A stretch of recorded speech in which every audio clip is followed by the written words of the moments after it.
Salam, hər vaxtınız xeyir olsun. Bu günləri Dövlət İmtahan Mərkəzinin 9 illik buraxılış imtahanlarının modelinə uyğun mətn tapşırıqlarının izahı ilə bağlı bir video çəkişi eləmək istəyirəm. Həmin mətnlərimizdən biri mühəndis mətnidir. Gəlin mətnimizlə tanış olaq. Sonra isə suallara baxaq, görək bizdən nələri istəyir. Mühəndis. Əvvəlcə mətnlə tanış olmaq lazımdır. Mətni oxuyaq. Çayın üzərində körpü salmaq çətindirmi?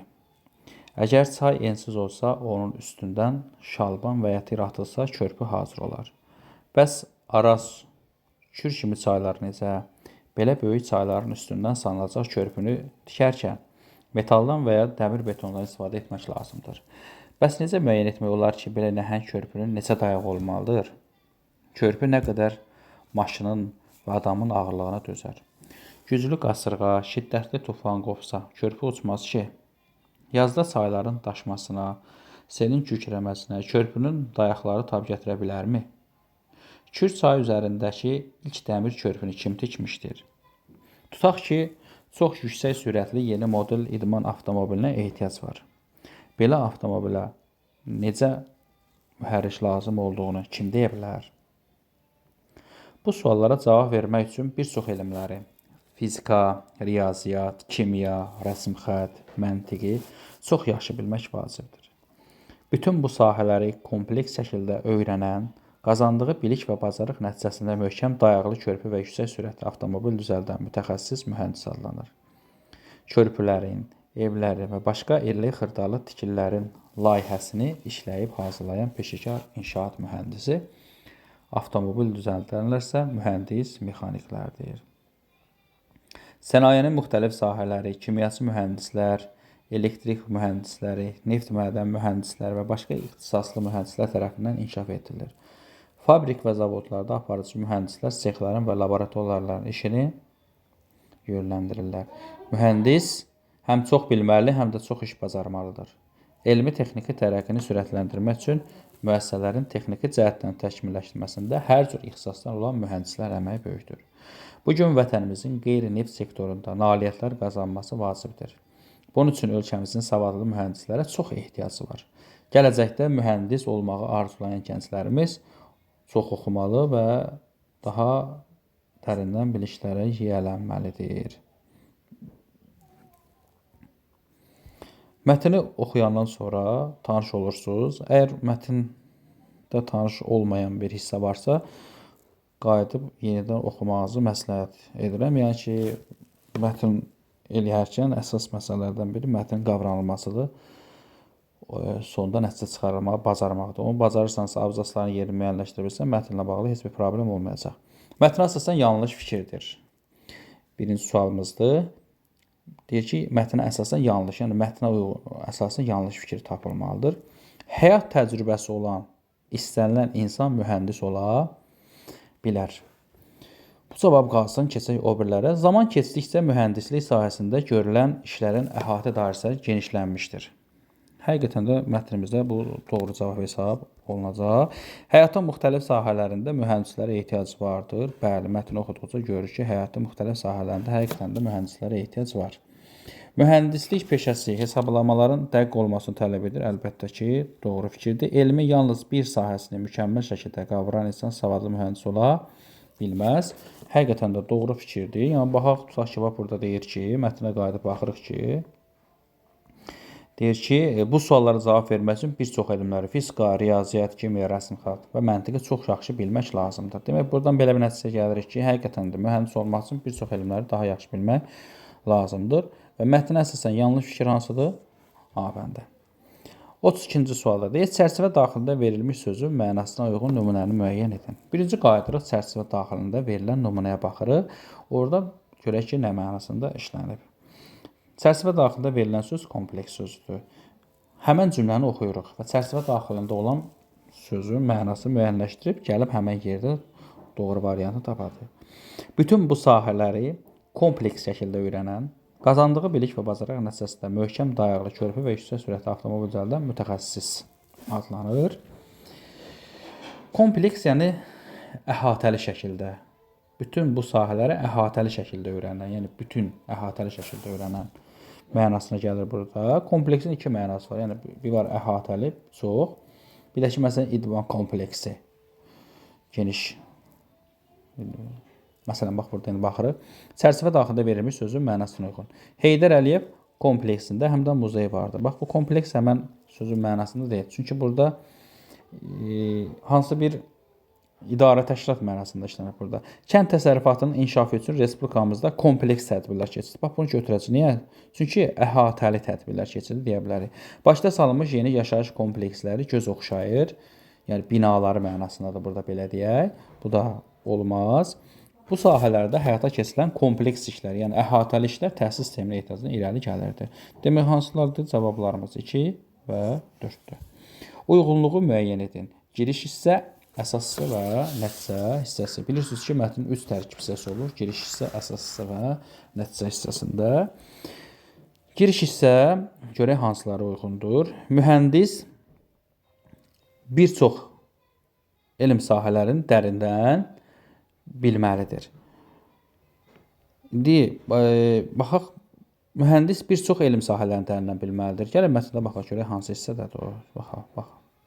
Deyək ki, sənayenin müxtəlif sahələrinə, məsələn, bax, bu suallara cavab vermək üçün, yəni mühəndis bir çox elmləri, fizika, riyaziyyat, hansı hissədədir? Bax, bura giriş hissə hesab olunur, bura hissə, əsas hissə, son hissə nəticədir. Bax, bura nəticə hissəsi hesab olunur. Demək, bura nədir? Əsas hissədədir. Qeyd edirik qəşəngcə. Demək ki, deyirik ki, 2-yə əsas hissənin qabağına yazırıq A. Ensiz çayların üzərində körpü salmaq çox da çətin deyil. Bax, bunu biz giriş hissədə oxuyuruq. Ensiz çayların üzərində körpü salmaq çox da çətin deyil. Yazdıq 1-ə B. Gələcəkdə mühəndis olmaq istəyənlər öz üzərində daha çox işləməlidirlər. Bu da nəticə. Baxın, nəticə hissəsinə baxın. Deyir ki, gələcəkdə mühəndis olmağı arzulayan gənclərimiz çox oxumalı, bilikləri daha çox dərindən yiyələnməlidir. Harada, hansı hissədədir? Nəticə hissəsindədir. Nəticə. Demək, burada demək hansı hissədir? Nəticə hissəsinə qeyd eləyirik C-yə. Sonra oxuyuruq D. Müxtəlif sahələrin öz ixtisaslaşmış mühəndisləri olur. Bəli, bunu da əsas hissədən biz görürük. Əsas hissədən qayıdaq. Və görürsən, körpülərin, evlərin, başqa irili xırdalı tikililərin layihəsini işləyib hazırlayan peşəkar inşaat mühəndisi. Avtomobil düzəldilən isə mühəndis mexaniklər adlanır. Buradan belə başa düşürük ki, hər bir ixtisasın özünə məxsus mühəndisi olur. Haradadır? Əsas hissədə hesab olunacaq. Demək, burada əsas hissə haraydı? A, D-də. Qaldı E bəndi. Körpülərin salınmazdan əvvəl onların dayanıqlı haqqında lazım hesablamalar aparılmalıdır. Bu da E bəndidir. Giriş hissədə hardan bilirik? Gəlin oxuyaq, baxaq. Giriş hissədə baxın. Çay üzərində əgər çay ensiz olarsa onun üstündə şalban tir atılsa körpü hazır olar. Və yaxud da bəs necə müəyyən etmək olar ki, belə nəhəng körpünün neçə dayağı olmalıdır? Əvvəlcədən o dayağı müəyyənləşdirmək mümkündür. Buradan da baxırıq. 1-ə B, E, 2-ə A, D, 3-ə C. Cavabımız nədir? A bəndidir. 34-cü suala baxırıq. Deyir ki, mətnin məzmun ardıcıllığını nəzərə alaraq nöqtələrin yerinə uyğun olan fikri müəyyən edin. Çox zaman uşaqlar burada oxuyanda mətnin abzaslarını bütöv şəkildə oxumağınızı tövsiyə edirəm. Baxırıq nöqtələrin gedək baxaq. Məzmun ardıcıllığını. Nöqtələr hardadır baxaq burada. Bax burada. Mühəndis həm çox bilməli, həm də çox iş bacarmalıdır. Elmi texniki tərəqqini sürətləndirmək üçün müəssisələrin texniki cəhətdən təkmilləşməsində hər cür ixtisas olan mühəndislərin əməyi böyükdür. Bax, bizim abzasımız o cümlədən ibarətdir. Həmən abzasdan sonra indi hansını qoymaq mümkündür görək. Nöqtə. Son dövrlərdə biomühəndislik sahəsində inkişaf hiss olunmaz. Yəni, burada biomühəndislikdən danışılmır. Ölkəmizin müxtəlif ali təhsil ocaqlarında neft mühəndisləri, tərcüməçilər, həkimlər və s. hazırlanır. Bu, həmən nöqtənin yerinə gedməz. Kənd təsərrüfatında savadlı və mühəndislər ehtiyac vardır. Elmi texniki tərəqqinin inkişafı ekoloji problemlərin artmasına gətirib çıxarmışdır. Debəndə olmur. Onun həm texnologiya barədə nəzəri bilikləri, həm də tətbiq etmək bacarığı olmalıdır. Ey bəndəkidə baxaq. Görə nə yazıb? Mühəndis həm çox bilməli, həm də çox iş bacarmalıdır, görürsən. Sonra yazırıq ki, onun həm texnologiya barədə nəzəri bilikləri, həm də onu tətbiq etmə bacarığı olmalıdır. Davam edirik, görür ki, uyğun gəlir. Elmi texniki tərəqqini sürətləndirmək müəssisələrin texniki cəhətdən təkmilləşməsində hər cür ixtisaslı olan mühəndislərin əməyi böyükdür. Heç bir problem yoxdur. Demək ki, uyğundur cavabımız. Mətnə əsasən peşəkar mühəndis bacarmalıdır. Mətnə əsasən peşəkar mühəndis nəyi bacarmalıdır? Görəcək işin proyektini hazırlamağı. Bəli, görəcək işin proyektini hazırlamağı bacarmalıdır. Müxtəlif ixtisaslı mühəndislər asanlıqla əvəz etməyi. Xeyr, müxtəlif ixtisaslı mühəndislərə asanlıqla əvəz edilə bilməz. Çünki biz oradan oxuyuruq ki, hər bir sahənin öz mütəxəssis olur. İki yanlışdır. Müəssisələri texniki cəhətdən təkmilləşdirməyi, bəli, texniki cəhətdən təkmilləşdirməyə bacarmalıdır. Elmi texniki biliklərə sahib olmaq. Əlbəttə, elmi texniki biliklərə sahib olmaq doğrudur. Təbii fəlakətlərin baş vermə səbəbini təxmin etmək, xeyr, bununla təxmin etmək olmaz. Cavabımız olacaq 1, 3, 4, 35-də cavabımız B bəndidir. 36. Mətnin giriş hissəsinin məzmunla bağlı olmayan cümlə hansı ifadə ilə başlayır? Gedib mətnin giriş hissəsinə baxırıq. Görək ki, hansı hissəyə uyğun deyil. Çay üzərində körpü salmaq çətindirmi? Əgər çay ensiz olsa, onun üstündən şalban və tir atılsa, körpü hazır olar. Bəs Araz, Kür kimi çaylardan necə? Belə böyük çaylar üstündən salınacaq körpünü tikərkən metaldan və ya dəmir betondan istifadə etmək lazımdır. Bəs necə müəyyən etmək olar ki, belə nəhəng körpüyə necə dayaq olmalı? Körpü nə qədər maşının və adamın ağırlığını dözər. Güclü qasırğa şiddətli tufan qopsa körpü uçmaz. Yazda çayların daşmasına, selin kükrənməsinə, körpünün dayaqlarıyla tab gətirə bilərmi? Kür çayı üzərindəki ilk dəmir körpünü kim tikdirmişdir? Tutaq ki, çox yüksək sürətli yeni model idman avtomobilinə ehtiyac var. Belə avtomobil necə mühərrik lazım olur? Baxın, fikir verin.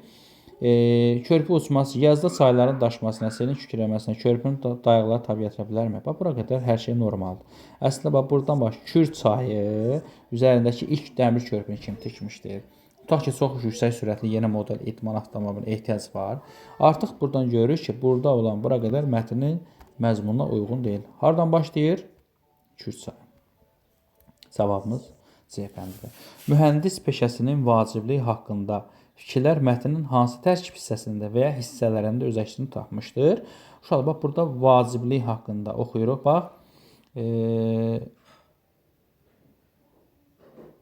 Bax, bugün vətənimizin qeyri-neft sektorunda nailiyyətlə qazanması vacibdir. Sonra işini yönləndirirlər. Sonra deyir ki, oxun, bilik daha dərindən yiyələnməlidir. Demək ki, hansı hissələrdə əsas və nəticə hissəsində vaciblik haqqında məlumat verir. Hansılardır? Cavabımız əsas və nəticə hissəsi. Cavab E bəndidir. Mətndə tünd qara hərflə verilmiş ifadənin kontekstə görə mənasını müəyyən edin. Mətndə tünd qara hərflə verilmiş söz nədir? Baxırıq, mətndə tünd qara hərflə verilmiş söz. Mütəxəssis. Mütəxəssisdir tünd qara. Mütəxəssis nədir? Baxaq. Demək ki, bütün bu sahələri kompleks şəkildə öyrənən, qazandığı bilik və bacarıq nəticəsində möhkəm dayaqlı körpü və yüksək sürətli avtomobil düzəldən mütəxəssis mühəndis adlanır. Mütəxəssis. Sahəsinin demək, baxaq indi. Hər hansı bir sənətlə məşğul olan usta. Xeyr. Bir işi, məşğuliyyəti, fəaliyyəti özünə peşə seçmiş sənətkar. Elm və texnikanın müəyyən sahəsində xüsusi biliyi olan və müəyyən ixtisas almış adam. Demək, cavabı nədir? C bəndidir. Elə həmən yerdə də yazılıb. Üzərində rəqəm yazılmış sözlər əsasında cədvəldə qeydlər aparın. Bax, üzərində rəqəmlər yazılmış, yəni indi mətnə qayıdacaq və üzərində rəqəmlər yazılmış sözlər var. Görsən, yazıb həqiqi mənada işlənmişdir, məcazi mənada işlənmişdir. Sözün digər mənada həqiqidir isə məcazi, məcazi isə həqiqi. Yəni ki, üzərində rəqəm yazılmış söz həqiqidirsə, burada belə işarələyəcək. Məcazi isə burada və yaxud da söz həqiqi mənada işlənibsə, burada həqiqi mənasını yazacaq. Burada isə məcazi mənasını. Çünki fərqli olan hissəsini bizdən soruşur. Ona görə gəlin baxaq, görək bizdən hansı sözləri istəyir. Bax, belə deyim də sizə. Üzərində rəqəm yazılmış söz. Bax, körpünün neçə dayağı olmalıdır? Bax, birinci sözümüz budur. Körpünün neçə dayağı olmalıdır? Bax, bu söz həqiqi mənada işlənməkdir. Çünki körpünün həqiqətən dayağı ola bilər. Gəlirik bura. Bax, testin yazma üsulu belədir.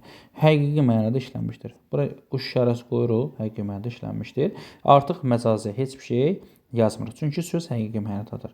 Burada deyir ki, əgər söz həqiqi mənadadırsa, onun məcazi mənasını yaz.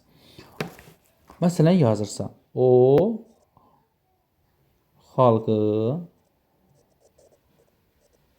dayağıdır. Üzr istəyirəm, yerləşmədi bura.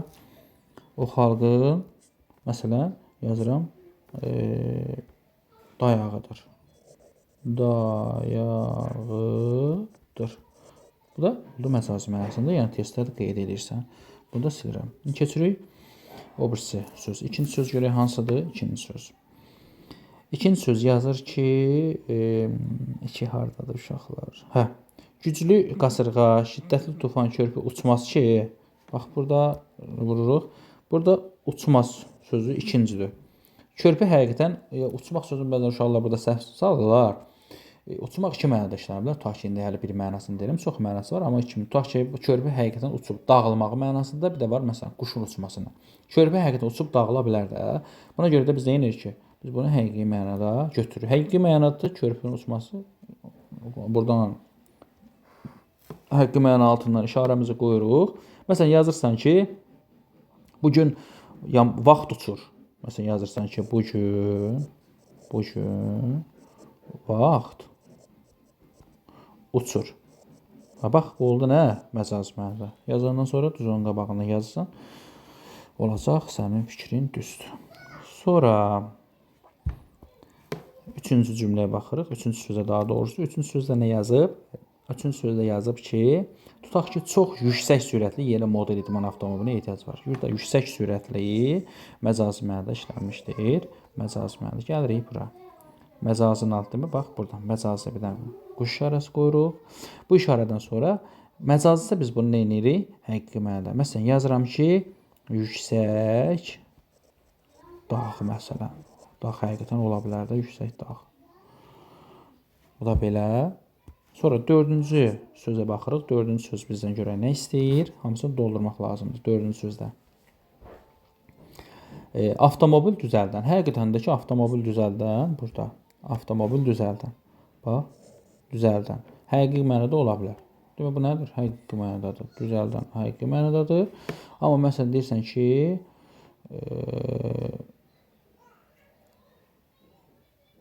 məsələn də belə deyək, düzəldi. Dostum yeni işə düzəldi məsələn. Dostum yeni işə düzəldi. Demək, burada həqiqətən də məcazi mənada işlənəcək. Sonra 34-cü suala baxırıq. 40-cı suala daha doğrusu. Demək ki, bax, burada görürsünüz. 1, 2, 4-cü həqiqi mənada işlənib, 3-cüsü məcazi mənada işlənib. Buralarda doldurmaq şərti ilə. Yəni, bura məcazi mənalı söz yazacaq. Yəni, bura məcazi olacaq. Burada məcazi yazacaq. Bura həqiqi mənalı söz yazacaq. Burada bir dənə məcazi mənalı söz yazacaq. Əvvəlində rəqəm yazılmış cümlədə hansı mətndə qarşısında üçbucaq işarəsi qoyulmuş cümlədə fikir əsaslandır. Həmin cümləni müəyyən edib yazın və seçimizi əsaslandırın. Baxın uşaqlar, burada seçimizi əsaslandıran əsas məsələdir. Yəni sən cümlə seçəndən sonra da seçimini əsaslandırırsan ki, nəyə görə mən bunu seçmişəm. Bax, birinci gedib bu işarə qoyulmuş yeri tapırıq. Yəni, burada, bax, görürsünüz, fikir verin. Bax, sənayenin müxtəlif sahələri, kimyaçı, mühəndislər və elektrik mühəndisləri, neft, mədən mühəndisi və başqa ixtisaslı mühəndislər tərəfindən inkişaf etdirilir. Sənayenin müxtəlif sahələri, kimyaçı mühəndislər, elektrik mühəndisləri, neft, mədən mühəndisi və başqa ixtisaslı mühəndislər tərəfindən inkişaf etdirilir. İndi bu cümləni təsdiq edən bir cümlə tapmaq lazımdır. Burada həmən cümlə hansı idi? Dördüncü cümlə hesab olunur. Elmi texniki tərəqqini sürətləndirmək üçün müəssisələrin texniki cəhətdən təkmilləşməsində hər cür ixtisasdan olan mühəndislər əməyi böyükdür. Hər cür. Görürsən, yəni kimyaçı mühəndis, elektrik mühəndisi, neft, mədən mühəndisləri, başqa ixtisaslı mühəndislər tərəfindən Yəni ki, hər hansı bir şey inkişaf elətdirmək üçün nə lazımdır? Elmi texnik tərəfini sürətləndirmək üçün müəssisələrin texniki cəhətdən təşkilləşməsində hər cür ixtisas olan mühəndislərin əməyi böyükdür. Bu cümləni ora yazırıq. Sonra əsaslandırma da yazırıq.